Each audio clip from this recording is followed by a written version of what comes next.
Back in Utica as the Crunch gets set for the Utica Comets. It is the 8th matchup of the season between the Crunch and the Comets. First game of a new week for the Crunch and the first of 2 straight against Utica. On Countdown to Crunch Time presented by Supercuts, I'm Lucas Savali with Crunch assistant coach Ken Klee. Ken, last week the Crunch had 4 games, including their first 3-3 of the season, and it wrapped up on Sunday in Rochester, a 4-1 win for the Crunch. What do you think of the Crunch's game on Sunday?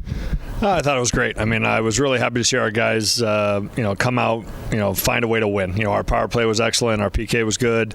I thought we were solid. It's a 3-3. It's the 4th game of the week. For me, it's a mental challenge for our guys, and it was great to see them rise to the occasion. Yeah, no doubt. The final game of that 3-3 weekend, it's the first time the Crunch have done that, and some teams get used to it. They do it more frequently than the Crunch, but for the Crunch, it was the first time all year. So how do you think the Crunch came through that 3-3 weekend? Yeah, anytime you can win 3 out of 4 in a week, you got to be pleased, and we certainly were.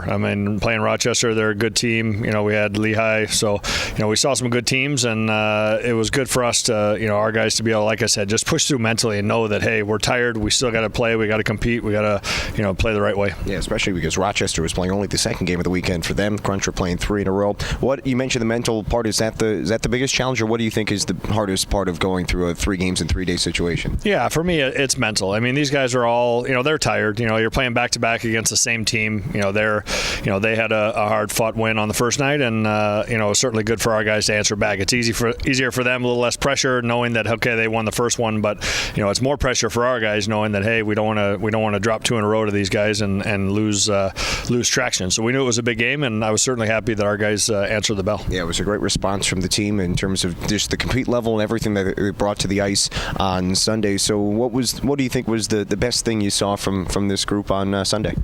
Well, like I said, you mentioned it, the compete was great. It's nice to see our power play, finally, get some rhythm, get some good looks and good finishes. To me, your specialty teams goes through high and low during the year, and our power play started off so great, then it kind of had a lull. You could see guys losing confidence a little bit, and but it was nice for those guys to see them zip the puck around, get rewarded for good plays, and show patience when they needed it, shoot the puck when they needed to, just do what they had to do. And the flip side of that, the penalty kill's been going well. It's just don't take it for granted that we're just going to go out there and kill. We have to block shots, we have to play gritty, we have to do the tough things, make sure our structure is sound. So when we do those things, I know we give ourselves a good chance to win. Yeah, it was great to see the both special teams coming together with a strong performance. You mentioned the 3 power play goals for the Crunch, 5 in the last 2 games, and the penalty kill has been really solid for most of this season now.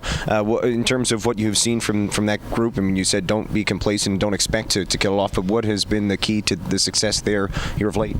Well, I just think everyone's on the same page. I think everyone's understanding the style we want to play, the type of structure we want to have. Obviously the other team has good players. They're going to make plays, but now we need to try to, make sure we're all reading off each other, reading off where the puck's going, making sure everyone knows, where's my lane, where's my block, where's my area, who's my man that I need to be aware of. So when we do that, we handle it pretty well. Crunch are getting set for the Utica Comets on this Wednesday night, first of back-to-back games between the Crunch and the Comets. On Sunday, the Crunch went back to the 12 forward, 6 defenseman alignment, something that we've kind of discussed throughout the course of the year, and head coach Ben Gruber before the game said it's hard to figure out who you're going to sit on the back end because the 7 back there have been playing so well. Where do you think that unit is at the moment? Another really strong performance on Sunday, but just as a whole, where they are? Yeah, it's good. Like you said, for me, I'm comfortable with all 7.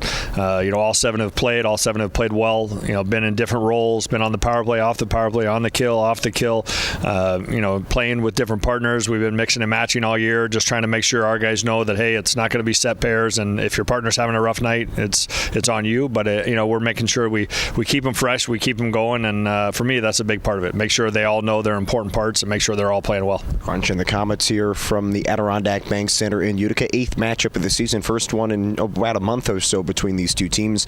There was 3 straight in Utica at one point early January. Last one was in Syracuse, a 4-0 win for the Crunch. Obviously, the Comets are in the thick of this playoff race as well in the North Division. Things are really tight across the division. What can we expect here from the Comets, though, on this Wednesday night? Well, they're a good team. They play hard, no question. They play a similar style to we play. Their guys play hard. They've added some veteran guys. I know Michael Layton's been playing well for them. They've added Mazanik in goal. They've got Tom Pyatt. They have some good pieces. Goncher's brothers there. So it's to me they have an interesting mix of some young guys and some veteran guys, and that's why they're in the thick of it, and that's why they've been in a playoff spot all year. there, and it's going to be a good challenge for us. All right, looking forward to today as the Crunch take on the Utica Comets. This is Crunch assistant coach Ken Klee, and thanks for your time and good luck tonight. You bet. Thanks, Stu. Meatball.